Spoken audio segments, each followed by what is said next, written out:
A regra de 3 nos ajuda a resolver problemas que inicialmente parecem complicados. Mas sempre que você tiver às voltas com questões ligadas às grandezas proporcionais, é necessário raciocinar um pouquinho para determinar se essas grandezas são direta ou indiretamente proporcionais, para não cometer enganos. Quer ver um exemplo elementar? Quando você compra 1, 2 ou 3 camisas, a quantia de dinheiro despendido tende a crescer na mesma proporção. Agora, se você instala 1, 2 ou 3 tornos mecânicos, o tempo da produção tende a reduzir na mesma proporção. Daí resultam 2 propriedades que você vai ficar conhecendo agora. Olá pessoal, tudo bem? Bom, o assunto da aula de hoje vai ser a regra de 3, não é? Que é um assunto que vocês vão notar que aparece até na química, não é? Dependendo do assunto que vocês forem estudar, vocês têm que usar a regra de 3. Isso também é cobrado nos exercícios dos grandes vestibulares aí. E vocês vão notar que problemas de juros também, a gente vai utilizar o conceito de regra de 3. Quer dizer, a gente vai começar lembrando quando é que 2 grandezas são diretamente proporcionais, grandezas inversamente proporcionais, e resolver, acho que uns 2 exercícios para vocês aí, não é? Bom, então vamos lá. Inicialmente, definindo grandezas diretamente e inversamente. Acompanhe aqui, olha só. Então, tipos de grandezas, está aqui no nosso item 1, não é? Tipos de grandezas. Então, nós temos grandezas diretamente proporcionais e grandezas inversamente proporcionais. Vamos comentar primeiro grandezas diretamente proporcionais. Olha só como é que eu coloquei para vocês guardarem facilmente. Grandezas diretamente quando? Quando aumenta uma, aumenta a outra. Ou diminui uma, diminui a outra. É dessa forma que vocês vão guardar. Então, grandezas diretamente proporcionais, como é que vocês vão guardar? Aumenta uma, aumenta a outra. Diminui uma, diminui a outra. Se quiser ser um pouquinho mais rigoroso, esse aumentar, aumentar, diminuir, diminuir, significa o seguinte: se eu dobro uma grandeza, a outra dobra. Se uma cai a metade, a outra cai a metade. Isso caracteriza grandezas diretamente proporcionais. Olha só um exemplo fácil. Acompanha só, olha aqui, ó. Olha só as 2 grandezas que eu escolhi: operários e produção. Grandezas, operários e produção são grandezas o que? Abreviei para vocês, olha, grandezas diretamente proporcionais. Grandezas diretamente proporcionais. Então, olha só, nós temos 10 operários, seguinte situação para vocês: 10 operários têm uma produção de 100. 10 operários têm uma produção de 100. 20 operários deve ter que produção? É claro que no caso a produção vai ser de 200, quer dizer, se dobra o número de operários, então a produção no caso vai dobrar também. Então, a propriedade que vocês vão guardar, além de memorizar, né, aumenta, aumenta, diminui, diminui, é o seguinte, é que o quociente vai dar uma constante. Isso é importante vocês guardarem. Eu até escrevi para vocês aqui, olha só.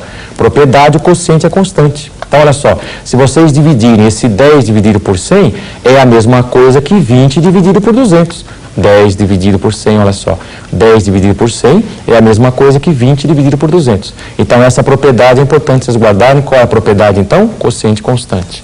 Bom, agora a gente vai ver o seguinte: grandezas inversamente proporcionais. Inversamente proporcional é o seguinte, olha só. Então, aumenta uma, diminui a outra, ou diminui uma, aumenta a outra. Se quiser ser novamente mais rigoroso, então é o seguinte: eu dobro uma grandeza, verifico que a outra cai a metade. Ou triplico, por exemplo, uma delas, a outra cai a terça parte. Se cai a quarta parte uma, a outra vai ficar 4 vezes maior. Então, isso caracteriza grandezas inversamente proporcionais, não é? Olha só o exemplo que eu selecionei para vocês, acompanhe aqui, ó. As grandezas velocidade e tempo. Grandezas, velocidade e tempo. Abreviei para vocês aqui, ó. Grandezas inversamente proporcionais. Olha o exemplo. 60 km por hora, vocês vão fazer uma viagem. 60 km por hora, vocês vão demorar 2 horas. Se vocês forem a 120 km por hora, quanto tempo eu vou demorar? É claro que nesse caso a velocidade dobrou e é evidente que o tempo vai cair exatamente a metade, não é? Se a velocidade aumenta, o tempo diminui. Isso caracteriza grandezas inversamente. Estão notando aqui que a gente está colocando um par de flechas, olha só, um par de flechas com sentidos contrários. Isso para caracterizar exatamente grandezas inversamente, não é? Lá no item A, vocês perceberam que nas grandezas diretamente, eu tinha colocado um par de flechas com o mesmo sentido. Isso para caracterizar o que? Grandezas diretamente. Então, diretamente, as flechas apresentam o mesmo sentido. Inversamente, vocês vão inverter. Bom, só então a propriedade que vocês vão guardar é essa aqui, ó.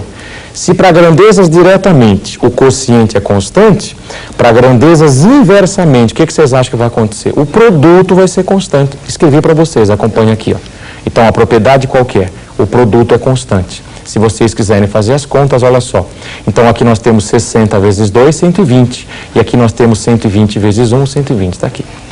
Bom, pessoal, vocês perceberam, então, que o que vocês têm que saber de regra de 3 é pouca coisa. Basicamente, então, grandezas diretamente e grandezas inversamente. Agora, vocês vão acompanhar a resolução de um exercício aqui. Só o exercício é esse aqui, o exercício da PUC. Ele diz o seguinte, a primeira linha que vocês têm aqui, ó, isso significa o seguinte, 3 galinhas comem 6 quilos de ração em 12 dias. É o que está sendo colocado para vocês, o enunciado. 3 galinhas comem 6 quilos de ração em 12 dias. E pede para vocês assinalar verdadeiro ou falso. Então, a primeira linha, a gente sabe que é verdadeiro. Está aqui, ó. 3 galinhas corresponde a 6 quilos, que corresponde a 12 dias, que é verdadeiro. Muito bem. Só na segunda linha, eu quero saber o seguinte. Será que uma galinha vai consumir 6 quilos de ração exatamente em 36 dias? O que vocês acham? Essa aqui é a pergunta. Então, vocês estão notando, como esse valor é comum, o que eu posso fazer é o seguinte, não vai depender da quantidade de quilos, eu jogo fora isso aqui. E só vou analisar a grandeza galinhas com a grandeza o que? Dias. Então, se em 3 galinhas demoram 12 dias para consumir a quantidade de ração, é claro que uma galinha deve demorar quanto? Se a quantidade cai a terça parte, é evidente que vai triplicar. E o 3 vezes 12 dá 36. Então, de fato, a segunda linha é verdadeira. Muito bem. Vejamos a terceira linha. Será que uma galinha vai consumir 1 quilo em 6 dias? O que vocês acham? Uma galinha vai consumir 1 quilo em 6 dias? Como esse valor novamente é constante, e na segunda linha, ou a segunda linha a gente já sabe que é verdadeiro, eu vou simplesmente me preocupar em analisar quem? O 6, 36, o 1 e o 6. Esse 6 com o 36, o 1 e exatamente esse 6. Bom, se 6 quilos corresponde a 36, quer dizer, 6 quilos dão para 36 dias. 1 quilo provavelmente vai dar para quanto tempo? Para 6 dias, não é? Então, de fato, a terceira linha também é verdadeira. Então, a terceira linha é verdadeira, muito bem. Só a quarta linha. 6 galinhas vão consumir 1 quilo exatamente em 1 dia. Será que isso é verdadeiro? 6 galinhas vão consumir 1 quilo em 1 dia. Então, novamente, como a linha anterior é verdadeira, esses dois valores, ou seja, esse valor constante eu jogo fora. E eu só vou analisar quem, então? Eu vou analisar esse 6 que está aqui, que é a quantidade de galinhas, com quem? Com este 1 que está aqui. E posso tomar como referencial, se quiser, por exemplo, novamente quem? A linha anterior. Ó. Então, uma galinha corresponde a 6. Quer dizer, uma galinha vai demorar 6 dias para consumir. Se vocês tiverem 6 galinhas, aumentou o número de galinhas, é claro que vai diminuir. Isso diminui exatamente a sexta parte. Então, novamente, esta linha é verdadeira. Esta linha é verdadeira. Sua próxima linha, 3 galinhas que corresponde, quer dizer, 3 galinhas consomem 3 quilos de ração em 3 dias. Será que isso é verdadeiro? Bom, esse 3, eu percebo que ele é igual a esse valor que está aqui em cima. Então, essa grandeza eu vou jogar fora. E só vou me preocupar com este 3, com esse 6 que aparece aqui em cima, com este 12 e finalmente com esse 3 que está aqui, ó. Então, a gente vai raciocinar da seguinte maneira, olha só, 6 quilos dão para 12 dias. Se 6 quilos dá para 12 dias, é claro que 3 quilos, que é a metade, deve dar para 6 dias. Opa, ele colocou 3, o que significa isso? Então, essa linha é falsa. Então, onde tem o 3, deveria ser o número 6. Descobrimos ela exatamente a linha que corresponde ao item falso aí. Então, essa linha é falsa. Agora, vamos analisar a última linha. 6 galinhas consomem 6 quilos em 6 dias, não é isso? Então, este 6 que vocês têm aqui, nós temos 6 aqui, 6 também. Este 6 eu percebo que ele é igual, por exemplo, que está lá na primeira linha.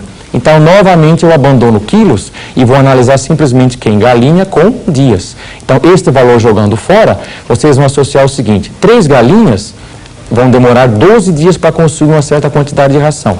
6 galinhas, o que acontece? Se o número de galinhas dobra, é evidente que a ração vai diminuir. Se o número de galinhas dobrou, a ração deve cair à metade, de fato, o 6 à metade de 12. Então, neste caso, novamente é verdadeiro. Então, a linha que a gente percebeu que era exatamente falsa era a penúltima linha. E o que eu precisei para resolver esse exercício? Qual é a teoria que eu precisei lembrar? Grandezas inversamente e grandezas diretamente. Só na próxima aula, fiquem ligados que a gente vai comentar a parte de juros e porcentagem, que é um assunto que aparece com frequência nos vestibulares, tá certo? Então, até lá e tchau para vocês.